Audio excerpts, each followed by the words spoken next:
Zen and the martial way. Zen and Aikido. Imagine someone flipping you onto the mat with absolute gentleness, like a hug that somehow lands you on your back. And just as you're catching your breath, they smile serenely and say, "That's Zen? Really? Is it? Or is it just good Aikido with a dash of marketing mystique?" Aikido has long been called the Zen of martial arts. The flowing hakamas, the tranquil dojo, the circular movements, it all looks Zen enough.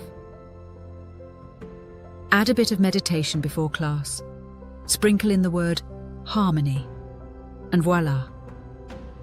Enlightenment, right? Not quite.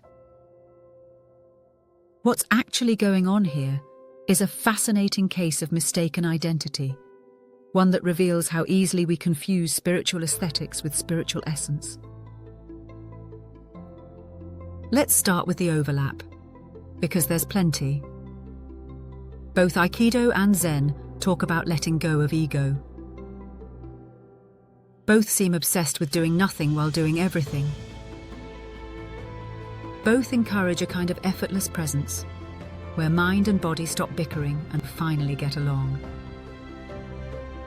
And yes, when an Aikido master moves, it can look like a moving meditation, serene, centered, unstoppable. But that doesn't mean Aikido is Zen any more than playing jazz makes you a philosopher.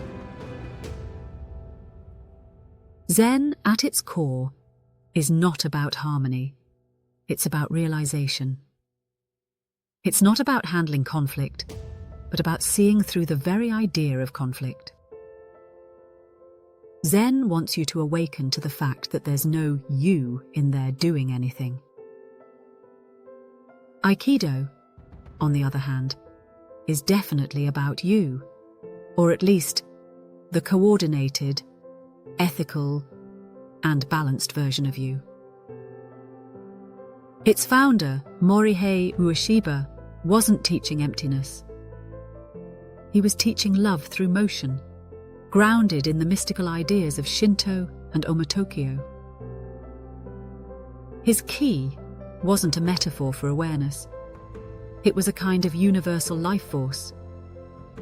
You don't find much of that in a Zen monastery. When Aikido practitioners talk about unifying mind and body, they mean something beautifully practical. Move your intention and your physical action together, without hesitation. But when Zen talks about unification, it's saying something far more radical. That any separation between intention and action, subject and object, mind and body, is an illusion to begin with. One wants you to move harmoniously in the world. The other wants you to see through the very idea of a world that can be moved through. Still, it's easy to see why people equate the two. The Aikido dojo can feel like a monastery with mats. Students bow, breathe, and try not to punch each other's faces. But that shared calm doesn't make it Zen, it makes it civil. Zen isn't calm. Zen is clarity. It's what happens when even calmness dissolves. So yes, Aikido can open a doorway. It can quiet the mind, align the body, and give glimpses of what Zen describes.